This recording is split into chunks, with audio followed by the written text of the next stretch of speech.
పుచ్చుకుని సమాప్తమైనదని చెప్పి తల వంచి ఆత్మను అప్పగించారు. ఇలా మరి యేసుక్రీస్తు వారు ఈ మానవాళి పాపము పోవటానికి ఆయన ఈ లోకానికి ఆయన పంపగా వచ్చిన కుమారుడు, తండ్రి చేత పంపబడినవాడు. ఆయన ఎవరండి? పంపబడినవాడు, ఆయన పంపగా వచ్చిన కుమారుడు. అయితే ఈ లోకానికి ఎలాగ వచ్చాడండి? ఆయన మానవ ఆకారము దాల్చి మానవ శరీరముగా ఈ పాప శరీరమును ఆయన దాల్చి ఈ లోకానికి వచ్చాడు. పిల్లరా, ఆయన మరి సమాప్తమైనదని పలికెను. ఏమి సమాప్తం చేశాడు? ప్రభువైన యేసుక్రీస్తు వారు కలువరి శిలువలో ఈ 6వ మాట మనం చూసుకున్నట్లయితే ఆయన ఏమి సమాప్తం చేశాడు? కొన్ని వచనాలు మనం చూసుకుందాం, కొన్ని అనుభవాలను. సమయం ఉంటే దాదాపుగా ఒక 7 వచనాలు చూడాలని పంచుకోవాలని ఆశపడ్డాను. సమయాన్ని బట్టి మనం ముందుకు పోదాం. పిల్లరా, ఆయన మొదటిగా ఆయన లోకానికి వచ్చి శరీర ఆకారం దాల్చి ఈ లోకానికి వచ్చి ఆయన తండ్రి పంపగా వచ్చి మరి వచ్చినవాడు. అయితే ఆయన ఈ లోకానికి వచ్చింది మరి శరీరముగా ఈ లోకానికి వచ్చి ఆయన ఏమేమి నెరవేర్చాలో మరి ఆయన లోకానికి మొట్టమొదటిగా ఆయన ఈ లోకానికి వచ్చింది ఎందుకంటే ఆయన మనకు ఒక మార్గాన్ని చూపించడానికి ఈ కలువరి శిలువలో 7 మాటలు ఉన్నాయంటే ఈ 7 మాటలు మనం వెళ్ళవలసిన మార్గం. ప్రియులరా, ఒక్కొక్క మాట ఒక్కొక్క మార్గం, ఒక్కొక్క మాట ఒక్కొక్క మార్గం. ఈ 7 మెట్లు, 7 ఆత్మలు, 7 ఆత్మలు కలిగి మనము ఈ లోకంలో జీవించాలి. మనము ఈ లోక యాత్ర ముగించాలంటే ఈ 7 అనుభవాల నుంచి మనం వెళ్ళాలి. అది మొదటి అనుభవం ఏంటంటే ఈ శరీరము దాల్చిన ఆ దేవాతి దేవుడు ఈ లోకానికి ఎలాగ రావాలా, ఏం చేయాలా, ఎలాగ ఉండాలా, తండ్రితో ఎలాగా ఉండాలా, శిష్యులతో ఎలాగా ఉండాలా, మరి ఈ లోకంలో మరి పరిశీలతో ఎలాగా ఆయన ఈ లోకంలో సమస్తాన్ని శరీరముగా దాల్చి లోకానికి వచ్చినప్పుడు ఆయన ఎలాగా అనుభవించి వెళ్ళాలో ఆయన మరి ఆయన ముందుగానే నిర్ణయించి జీవిత దినాలు దేవుడి లోకానికి పంపించాడంటే ఊరినే పంపించలేదని తన తండ్రి ఆయన ఏమేం చేయాలో, ఎన్ని దినాలు ఆయన అక్కడ ఉండాలో ఈ లోకంలో ముందుగానే నిర్ణయించాడు. మొదటి అనుభవం ఏంటంటే ఆయన నియమింపబడిన దినాలన్నీ ఆయన సంపూర్ణంగా నెరవేర్చాడు. ఆయన నియమింపబడిన దినాలు మరి సంపూర్ణంగా నెరవేర్చాడు. కాబట్టి ఈ లోకములో యేసు ప్రభువారు ఆయన దినాలన్నీ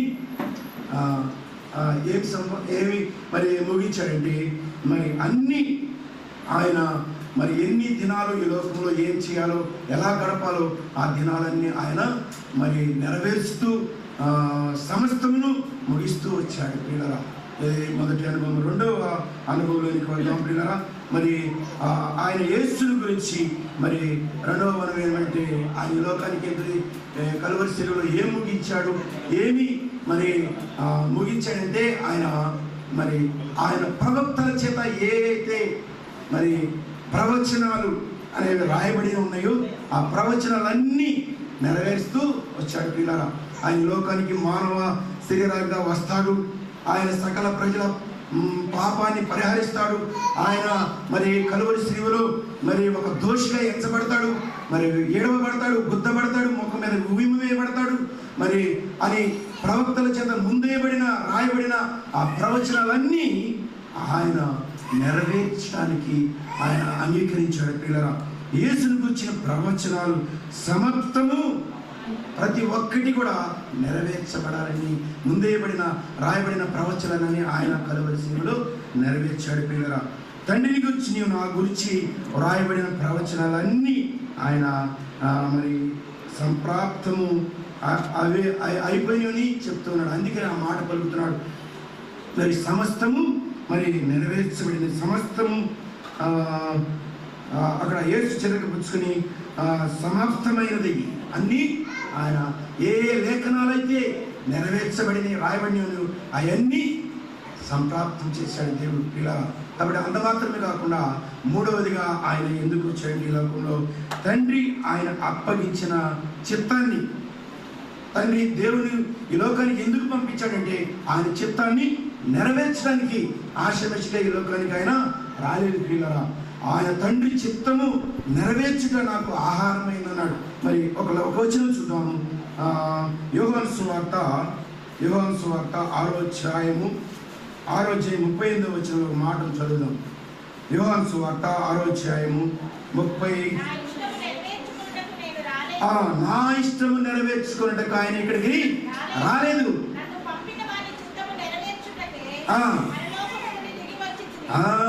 ఆయన ఎందుకు వచ్చాడండి? పరలోకం నుంచి ఎందుకు వచ్చాడు? తండ్రి చిత్తము నెరవేర్చడానికి. తండ్రి చిత్తం ఏమైనది? ఆయన ఈ లోకానికి నలగొట్టబడాలి, మానవారికి ఆయనకు రావాలి, మరి ఎన్నో ఏడబడాలి, గొద్దుబడాలి, మరి ఆయన ఎముకలన్నీ విరవబడి అంటే ప్రియులరా. ఆ విధముగా పలు చిత్రవదలు అనుభవించడానికి. ఎందుకు అనుభవించాలంటే ఆయనకి ఇష్టమైంది కాబట్టి. ఈ లోకంలోకి వచ్చి ఆయన తండ్రి చిత్తము నెరవేర్చడానికి ఆయన మరి ఈ లోకానికి వచ్చాయంట. మరి అంత మాత్రమే కదా, ఆయన భూమి మీదకి వచ్చింది. ఎందుకంటే భూమి మీద ఆయన పని ఏం పని? అదే యోహాను సువార్తలో మాట చూద్దాం. అదే యోహాను సువార్తలో రండి. మరి 17వ అధ్యాయము 4వ వచనం. 17వ అధ్యాయం 4వ వచనం. చేయుటకు నీవు నాకు ఇచ్చిన పనికి చేయుటకు నీవు నాకు ఇచ్చిన పని సంపూర్ణంగా నెరవేర్చి తండ్రి లోకము. చాలండి. ఆయన ఏం చేశాడు? నీవు నాకు భూమి మీద ఏ పని అయితే అది నాకు అప్పగించావో ఆ పని ఏం చేశాడండి? సంపూర్ణంగా నెరవేర్చాడు. మొదటిగా ఆయన వేసాడు, ఈ లోకానికి వచ్చాడు. మానవాదిగా ఎన్ని సంవత్సరాలు బ్రతకాలో, ఎన్ని సంవత్సరాలు జీవింపబడి ఉండాలో అన్ని సంవత్సరాలు ఆయన భూమించాడు. రెండవదిగా ఆయన ఏం చేశాడంటే ఈ లోకంలో ప్రవక్తల వచనాలు ఒక్కటి కూడా తప్పిపోకుండా ఆయన నెరవేర్చాడు.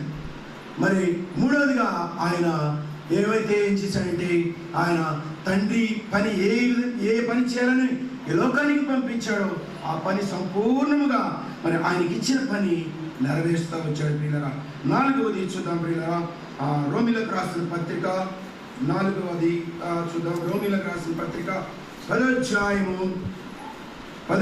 4వ వచనం చూద్దాం. రోమిలకు రాసిన పత్రిక 10వ అధ్యాయం 4వ వచనం.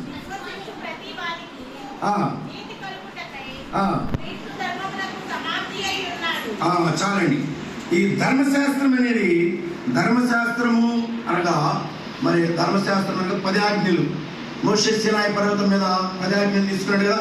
ఆ 10 ఆజ్ఞలు నెరవేర్చాలంటే ఈ భూలోకంలో ఎవరి వల్ల కాలేదు ప్రియులరా. ఆ ధర్మశాస్త్రాన్ని ప్రభువారు పరిపూర్ణంగా నెరవేర్చిన వాడు అయినాడు. ఆయన ఎందుకు వచ్చాడంటే ఈ ధర్మశాస్త్రాన్ని నెరవేర్చడానికి. ఈ లోకంలో ధర్మశాస్త్రాన్ని పరిపూర్ణంగా నెరవేర్చాలని ఒక మాట ఒక చోట రాయబడి ఉంది పిల్లరా. ఆయన లోకానికి వచ్చిందంటే ధర్మశాస్త్రాన్ని నెరవేర్చడానికి. ఆ 10 ఆజ్ఞలను ఆయన నెరవేర్చిన వాడై ఉన్నాడు. మత్తయి సువార్తలో మాటను చూద్దాం రండి. మత్తయి